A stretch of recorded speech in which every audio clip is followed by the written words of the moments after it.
Hello everyone and welcome to our very first lecture in Chapter 4 on federalism. In today's lecture we're going to take a look at the national and state powers and how these powers work together. Alright, so let's start with national powers. So from a national power standpoint, there are three types of powers that our national government has.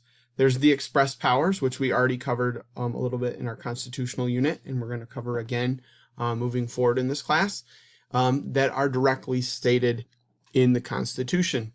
Then there's the implied powers, and then there's the inherent powers. And collectively, these three groups of powers are known as the delegated powers. They're the powers that are granted to our national government by the Constitution itself. All right, so let's just do a review on the express powers because we've already talked about these quite a bit in this course so far. So again, express powers, they are what they say they are. Express means they are said. They're directly stated in the Constitution. Now these powers themselves are mostly located within the first three articles of the Constitution, although there are expressed powers that are in the other articles as well, but they're mostly in the three articles dealing with our branches of government. They're very important powers, where anywhere from levying taxes or coining money to raising military or regulating commerce and trade. The ones that I just mentioned, the important powers, these are collectively known as the enumerated powers as well. And if you remember, the enumerated powers are express powers that are directly stated in Article 1 of the Constitution. All right, so let's get to the implied powers here. Now, the implied powers are, if you need to know what the word implied means, it just means that, oh, well, you say something, it's stated, and then you should do this, or it should be this power that's granted. It's not directly stated, but it's something that you're using, or the national government is using to carry out the expressed powers in the Constitution. They're not expressly stated in the Constitution itself. The biggest and best example that I could give you guys that is plain and simple is the military draft. So the military draft, there's nothing in the Constitution that says a draft is required. However, one of the express powers for Congress is that they have to raise and regulate a military. Well, how do you do that? Well, there's been laws and powers used to get a draft going in various times throughout our history. That's an example of an implied power using the draft to carry out an express power, raising and regulating a military that's in the Constitution. All right, the basis of the implied powers comes from the elastic clause. Remember, the elastic clause, or the necessary and proper clause that's in Article 1 of the Constitution, basically says you can do anything that's necessary and proper to carry out your powers as a government as long as it's necessary and proper, or basically legal and needed. So therefore, the elastic clause gives the basis for the implied powers to take place. And this is actually, even though the elastic clause deals with the first article of the Constitution and our legislative branch, it still provides a basis for the use of implied powers in the other branches as well. And these help strengthen and expand our national government into what they need to do if something isn't necessarily directly spelled out by an express power. All right, so the third group is the inherent powers. And this one's probably the most difficult to think of or remember. Basically, when something is inherent, you just have it because it's there, or it's what you are. So these are powers that are exercised because our national government is a national government. So just powers they should get because of their position.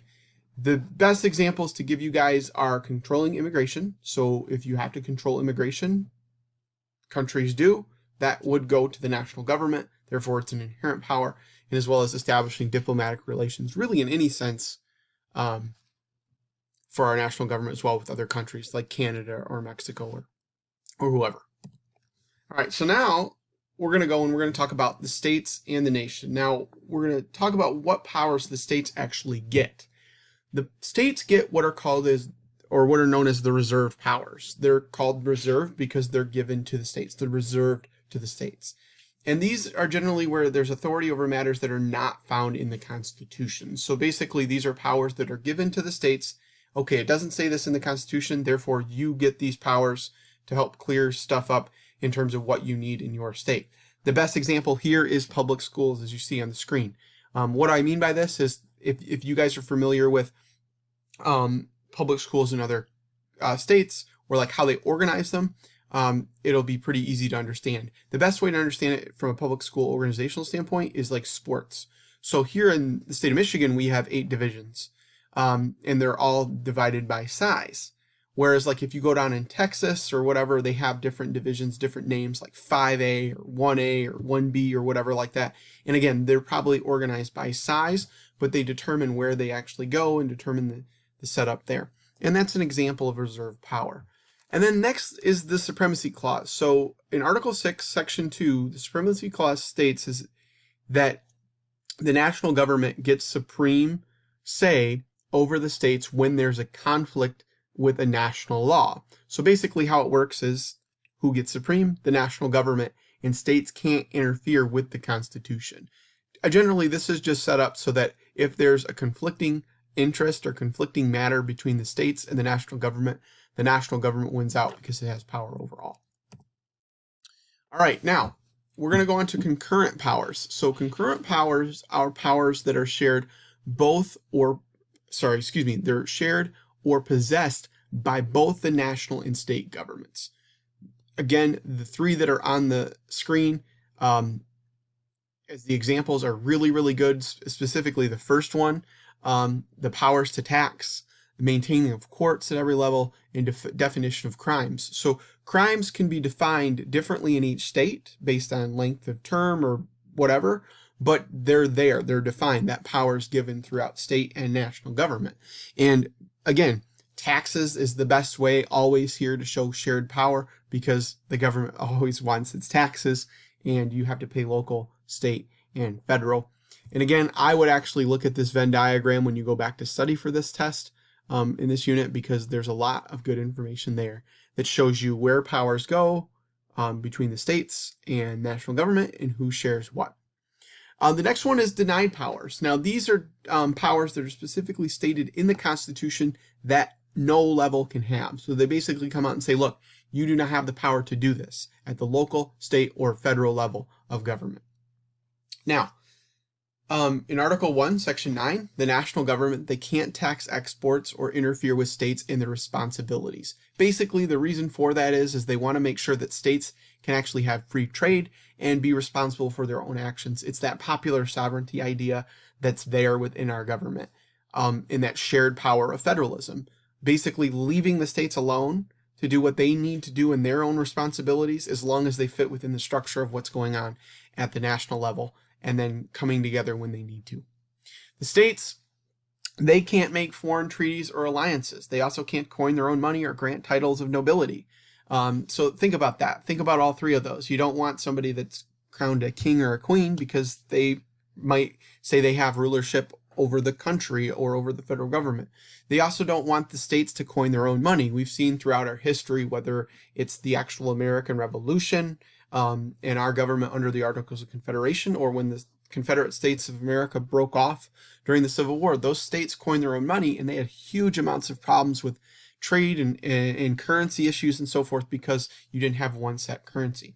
And then also, too, pretty obvious, you don't want countries or states making alliances with other countries. Like, it wouldn't make sense for, like, let's say, for example, the United States goes to war with Great Britain again, and Canada's neutral, and the state of Michigan says, nope, we're not going to go into the war. We're just going to sign a neutrality treaty with Britain and Canada, and we're going to stay out of it. That's not how it works. You don't want them to do that. Or you also don't want them to make foreign agreements with other countries to break away either, because that's what that could lead it to, or lead to their independence. And remember, it's the United States. You want to maintain some kind of order in what powers groups do and do not have. All right, so we're going to talk about some state guarantees here. So there are some obligations in Article 4 within the 3rd and 4th sections that the national government has to guarantee to the states. So the 3 there are on screen are what they have to provide. Now, I'm going to say this right now. These are test questions, these obligations. So you do need to know these 3. Make sure you understand them. They're pretty straightforward. They're pretty obvious to remember. So the first one is Republican form of government. Effectively, you need senators and representatives that are set up so that people actually can elect their representation in government and have their say. An example of this is with the Civil War amendments in terms of what is actually built out of those, whether you can look at the 13th and how that was passed, or the 14th and how it's actually developed an equal protection under the law and so forth, and how those three amendments have developed over time. Number two is protection. The federal government has to provide protection to the states themselves. And this is protection in any means. This could be from foreign invasion against, like, so in the case of like a military army invading the country. So like when Japan invaded the Aleutian Islands in World War II or so forth, or they have to protect them against domestic violence. So think of acts of terrorism and so forth. Now, the president here can and is allowed to send troops to deal with these matters. Now, think of some examples. I would actually write some down that you guys know in our history where the president has used military forces to deal with issues here in this country, or outside of the country, because it doesn't have to be, we're talking about protection, so it can actually be in warfare. I'm thinking, though, if you're going to write down an example, think of it as internal. And again, I didn't mention this yet. The big thing here is it can include natural disasters. So this picture right here is from Hurricane Katrina, and these soldiers are helping this old lady. They've taken her away from her home, and they're moving her to another place to where she can be at least safe for a while and get some access to things and so forth while her community is being cleaned up. Big example, too, in history, think of the Little Rock Nine. Okay, and the integration of schools and so forth, where President Eisenhower called in troops to escort those children into the schools. That's an example of what they can do for protection. Okay. Number three is territorial integrity. You cannot create a new state from another state without the state's authority. There has been one lone exception. There's always an exception to the rule, and the big exception to all the rules we pretty much will talk about in this course generally always deals with the Civil War or events surrounding the Civil War. So you cannot create a new state from another state without its consent. So, for example, here in Michigan, it's an easy one. You have the upper and lower peninsulas. The federal government can't just go out right now or the next couple of weeks and say, all right, we're going to split Michigan into North Michigan and South Michigan. They can't do that unless our state says it's okay. Okay. The lone exception I'm going to get to here on the next slide. I want to see if you guys can think about it. Think about what would be the lone exception, which state was created from another state without that state's consent. Okay. Now, state and local governments, they do have to pay for all national elections. So they have to pay to set that up. It's important because we have national elections coming up right now here in about 3 weeks. And then states also, they need to approve amendments. So when an amendment, like the Civil War amendments, are passed at the House level and Senate level and then signed, they actually are sent to the states and the states have to approve them. That's why you can see something like, let's say, for example, if you look at the time frame where they vote on it, you'll be like, oh, well, this state voted on it in this year, and then this one voted on the next year. You have actually 7 years to do that, is to ratify something as an amendment. Excuse me. Okay. So here's the admission of states. So the admissions of states comes from Congress. Congress actually has that power to admit new states. There are 2 restrictions, however, on these states. The first one is, like we said on the last slide, you cannot create a new state without from another state without its consent. And then there's also a presidential veto that can actually be used by the president if they choose to say, look, we don't want this state. So as far as I know, and I could be wrong, I don't believe this has actually happened yet. But again, I could be wrong. Now, an enabling act. And again, I'm going to see this a bunch with your guys' vocab. This is not an enabling act that deals with the Nazi Party. So when you look up images and stuff like that, that has nothing to do with what we're talking about here. That's a completely different example and so forth. So we're just dealing with the United States here. The enabling act is the process to form a state with a state constitution. So the creation of that constitution itself.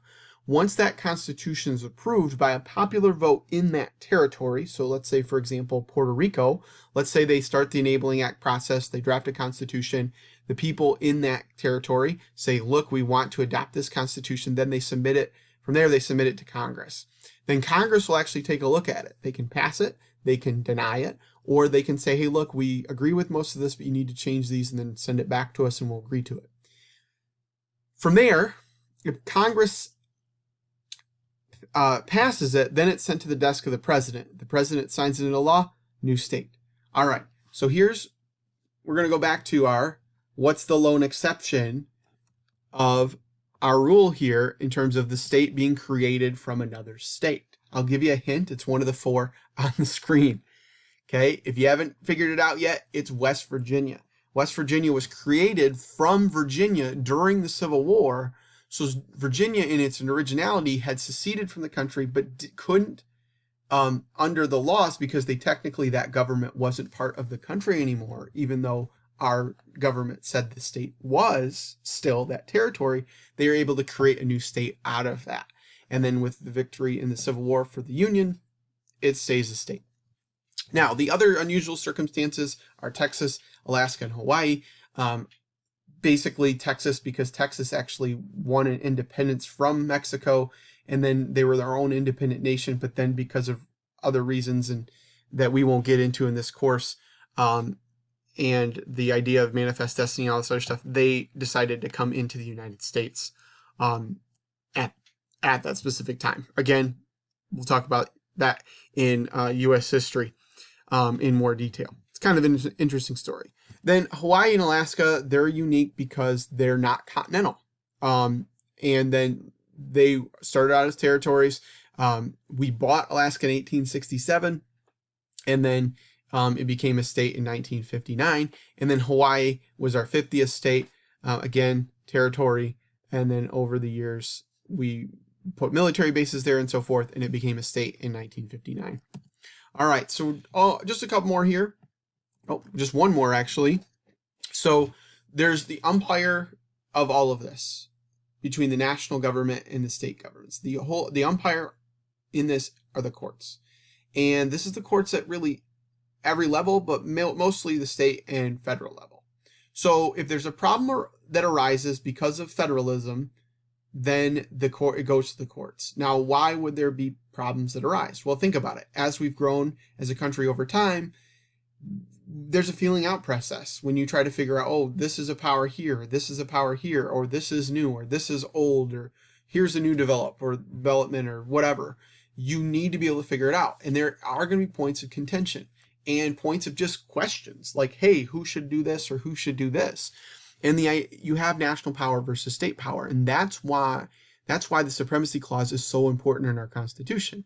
Now, in 1819, in the case of McCulloch versus Maryland, they ruled that the national government was supreme. So basically they reaffirmed in this Supreme Court case that the Supremacy Clause says what it says. The federal government gets say over the state governments. Now, we're going to actually, you can see it's hyperlinked here. We're going to actually do this individually in class or online here in a few days. So we'll actually take a look at the McCulloch versus Maryland case. We'll watch a video on it. We'll read the case study about it and answer some questions. Now, the rulings based on whether they favor the national government or the state governments in these questions have been dependent upon the time period in the questions that are at hand. So you have to look at what's going on in a country as a whole and then what the question is. So like, for example, in the 1830s to the 1860s, the court was more states' rights-based. So they would favor more of the states and their actions. It's actually one of the reasons why the Confederate States were able to break away, is because there was a driving force behind more states' rights across the country. And then you look more now, we're seeing more of a nationalist position. All right, and then guys, this is just a little exercise for you. If you want to do it at the end of your notes, this is not required. Take a look in the book on those pages and answer those questions. All right, guys, I hope you enjoyed this and learned a lot about the national and state powers and how they work and what each branch has. I'll see you later.